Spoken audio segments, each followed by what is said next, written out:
The year is 2023. You wake up, you see that Manchester United are about to sign a 20-year-old lethal striker from a league abroad, and he's coming off of a pretty above average season, and they make a 90 million euro bid, and he's going to come to Manchester United and he's going to solve all the problems. Oh wait, it's 2025. And the same exact thing is happening once again. In 2023, Manchester United signed Rasmus Højlund for 90 million euro from Serie A and Atalanta. And they thought he would come in and solve all of their issues, all of their problems that didn't even have to do with a striker. They thought putting a piece of tape over that foundation that's completely cracked with a striker, even though they needed better center backs, better midfielders, better everything. They thought, hey, if we sign the striker, maybe he'll score so much and our fans will get so behind him, they'll forget about all of the other issues we have.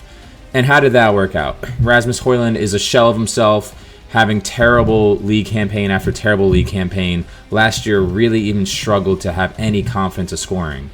And now it is 2025 and Manchester United just got a 85 million euro bid accepted by RB Leipzig, and it's again what I'm calling the Benjamin Sesko trap, and it could have 2 years ago been the Rasmus Højlund trap.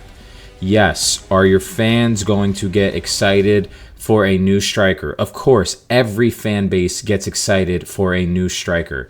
But as fans, we have to start being more intelligent, and we have to start holding these clubs more accountable. There are so many other issues that Manchester United needed to fix and still need to fix. And I commend them for getting the business done with Mbeumo and Cunha. Yes, they overpaid, but those are two players that will change your attack this upcoming season for the good, and they will produce goal output no matter what. But I don't know how you can go into the season with Bruno Fernandes playing in a deeper role and just having complete trash paired in midfield with him.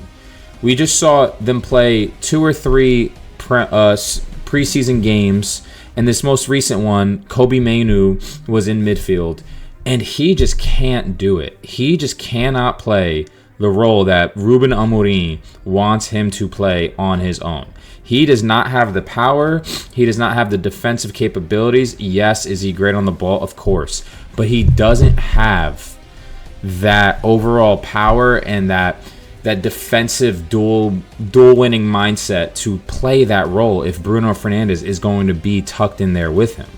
And Casemiro is just, you can't rely on Casemiro. He's old. He can get injured. You don't even want to be relying on Casemiro. He's not the solution in that midfield.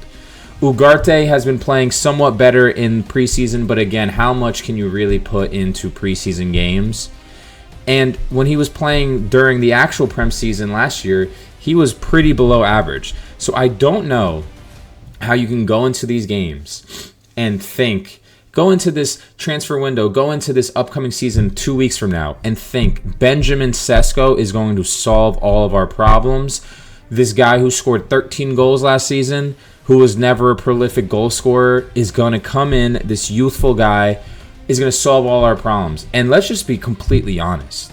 Manchester United is not the team you go to if you're trying to grow and you are young and you don't want pressure. When you come into that club, there is all of the pressure of the world on your shoulders. And it doesn't matter if you're 22. No one's going to care. Rasmus Højlund came when he was 20. And after one season of giving him some leeway, nobody cared. Nobody forgave him.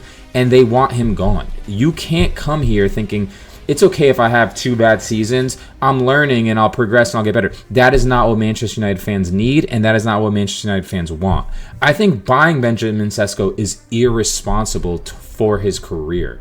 Because if he doesn't come in and hit the ground running, the fans are going to turn on him, and I think his confidence will just completely dwindle.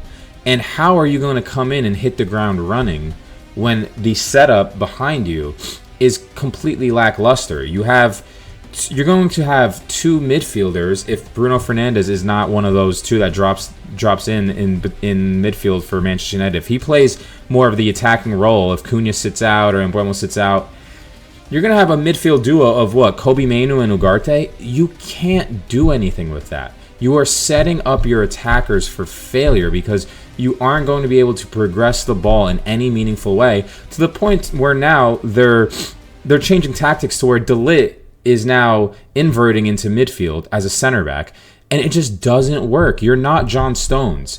And this isn't Pep Guardiola tactically being brilliant. This is Ruben Amorim trying to find a way around the fact that his midfield duo, if Bruno Fernandes isn't dropping deeper, which isn't how you get the best out of him, is really, really lackluster, and you need to find ways around it, which would be inverting a defender into midfield.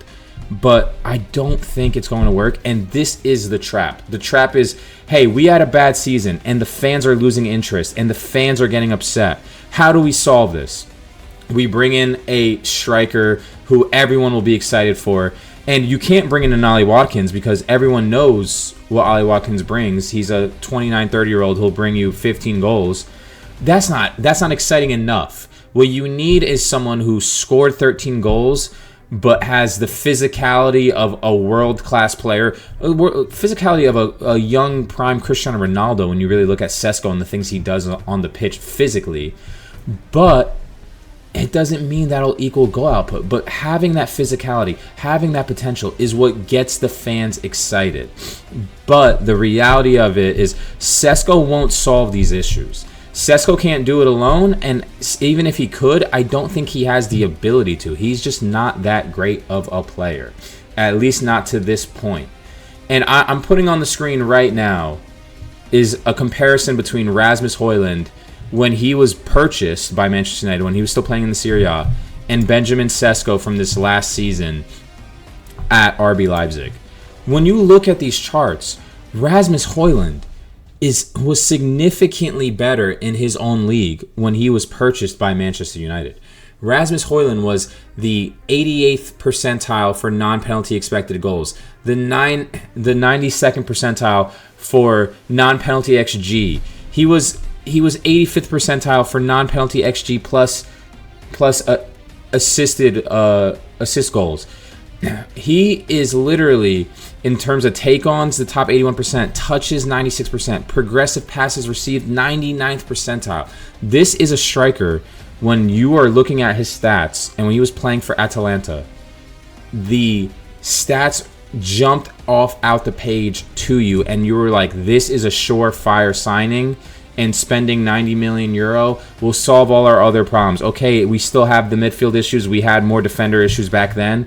But don't worry, Rasmus Højlund will come in, the fans will get excited, and he'll score goals. And if we concede 2, it's okay. We'll score 3.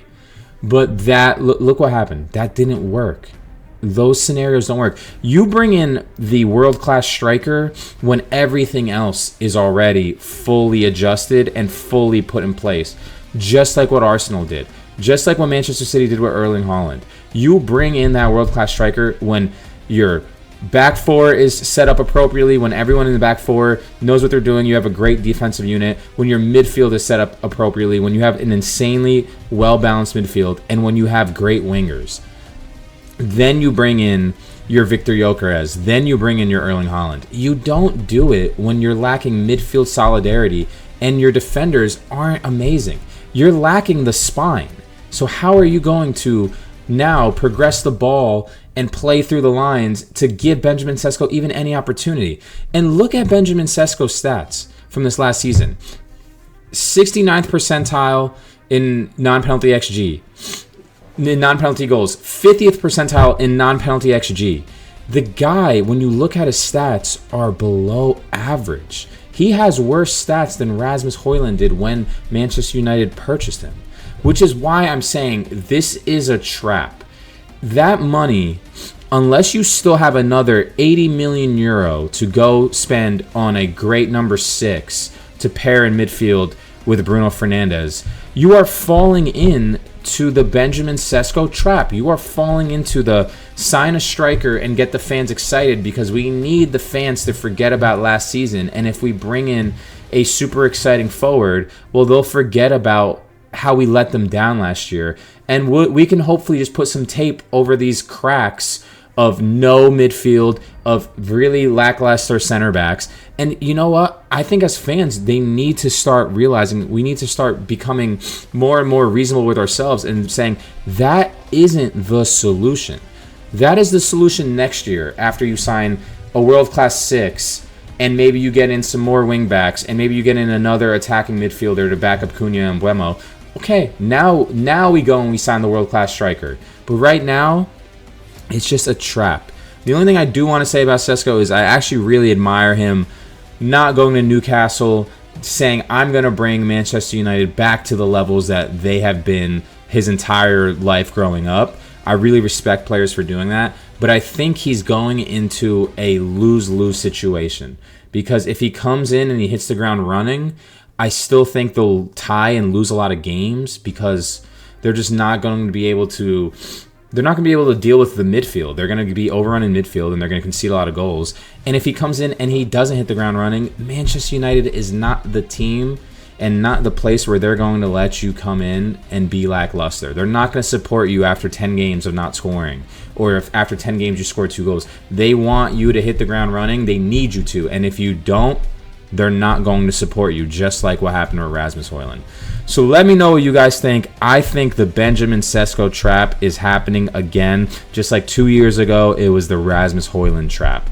I think they need a 6. I think they need to focus on other areas of the field first. But you guys let me know what you think. Let me know if you think Sesko is going to do well in the Premier League. And I appreciate you guys for listening. Thank you.